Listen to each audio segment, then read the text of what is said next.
Graça e paz, meu irmão, gratidão, damos a Deus. Hoje, 7 de junho de 2025, a gente vai continuar a sequência dos nossos 150 salmos. Hoje nós iremos para mais um deles. Eu quero sempre dizer, eu tenho dificuldade com quase todos os livros da Bíblia, na verdade.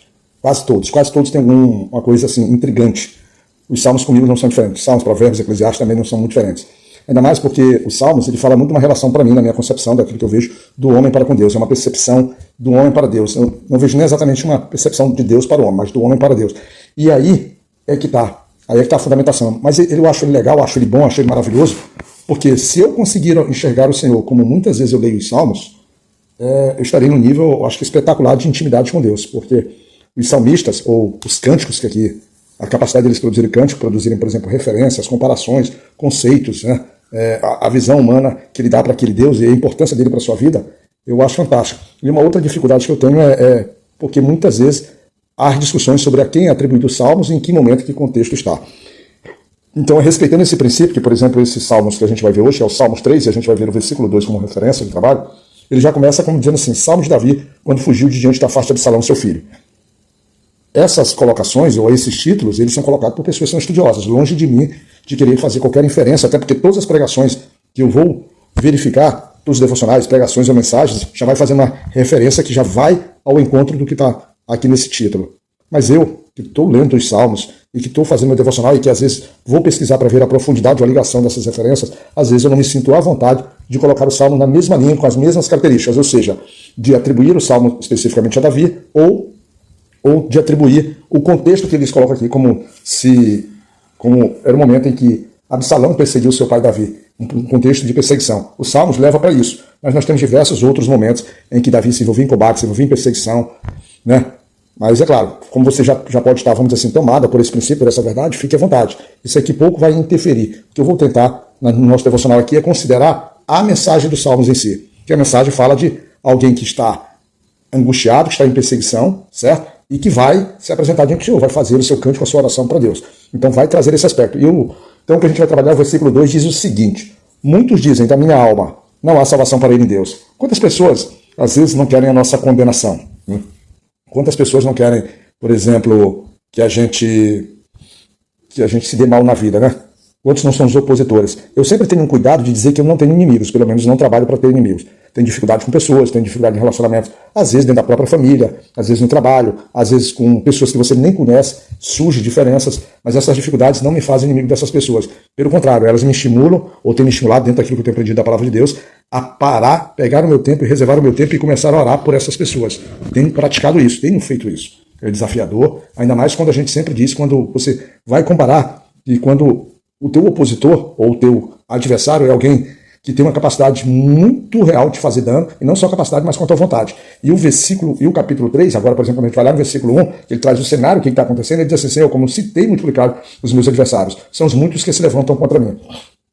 Se a gente parar para pensar, a maioria dos nossos adversários, eles se colocam na nossa vida, não exatamente porque nós somos cristãos. Seria até muito bom que fosse por sermos cristãos. Por quê? Porque aí seria porque nós estávamos sendo luz e fonte, por exemplo, de dissipação daquilo que é o amor de Deus na vida das pessoas, né? E aquilo poderia incomodar, principalmente se a pessoa está em trevas. Mas, na verdade, a maioria das nossas inimizades, a maioria dos nossos adversários, a maioria dos nossos inimigos, né? E aí eu coloco a posição de inimigos estando do lado de lá, e não do nosso lado para com eles, mas deles para conosco, tá? Por vezes, em decisões precipitadas que tomamos, em atitudes insensatas, às vezes vamos dizer assim, em conformidades, em posições que a gente adotamos e não, vamos dizer assim, não honramos aquela posição tomada, e isso acaba despertando a fúria, a oposição, o dissabor, a rigidez, a frieza do outro lado, né? Isso também a gente encontra, por exemplo, no nosso processo de conquistas, né?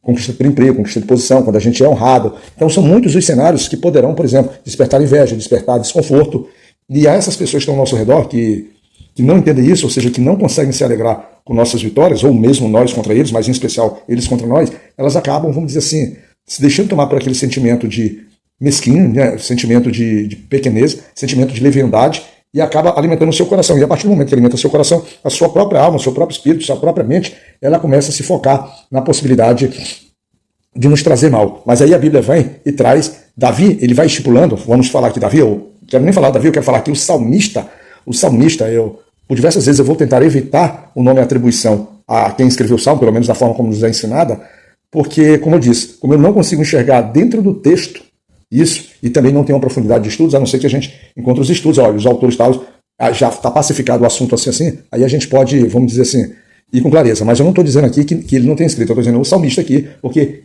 vamos dizer assim, é indiferente quem escreveu. O importante é que ele escreveu é uma escrita verdadeira. Aí ele diz assim, que ele passa a confiança dele no Senhor, ele diz que o Senhor é escudo, e que o Senhor, lá no versículo 3, diz assim, mas tu, Senhor, és um escudo para mim, a minha glória e o que exalta a minha cabeça. Ou seja, que o Senhor é o que representa, na verdade, a certeza da vitória. O salmista aqui expressa confiança, expressa maturidade. E olha que o salmista, como ele próprio colocou no início, os inimigos têm se multiplicado. Então, vamos dizer assim, ele está sendo cercado. E eles têm a certeza que, né, a própria alma do salmista, aqui, o próprio Deus não terá condições de salvá-la, porque certamente, e aí quando a gente fala alma aqui, eu vou trazer mais para o sentido do corpo, ele certamente enfrentaria a morte ali nas mãos dos seus inimigos. Mas o salmista ele se coloca com essa confiança, e o salmista diz que isso é verdadeiro porque ele clama, ele leva a voz em clamor, e o Senhor lá do seu trono o escuta, e o salmista, ele ainda diz assim, olha, eu ainda dei, e ele nessa confiança, nessa certeza, ou seja, vamos dizer assim, nessa segurança dele estar sendo, ele diz assim, no versículo 5, eu me deitei e dormi, acordei porque o Senhor me sustentou. Ou seja, ele quando deita e dorme, ele não teria direito nem de descansar, ele praticamente se entrega à morte, mas ele levanta porque o Senhor guarda, o Senhor sustenta, o Senhor o protege, trazendo, e a gente vai trazer esse cenário em diversos outros salmos, de perseguições, de ataques, e em que o salmista, seja Davi ou seja outro salmista, ele vai estar, vamos dizer assim, trazendo a sua confiança, entregando a sua vida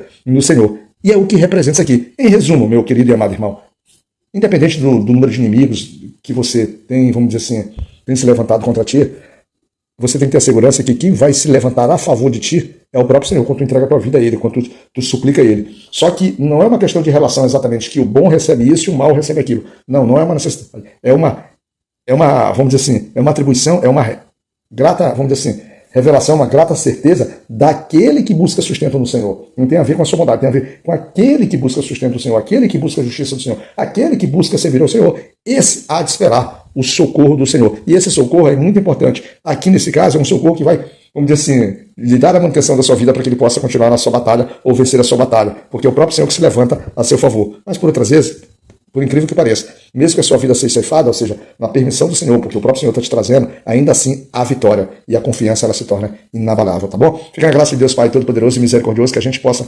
descansar, que a gente possa entender e que a gente possa ter o prazer de ser como esses salmistas, que vê que os inimigos se multiplicam, mas ainda assim a gente só precisa de Deus para que a vitória seja garantida e que a gente possa viver as bênçãos. Que o Senhor nos guarde, meu irmão.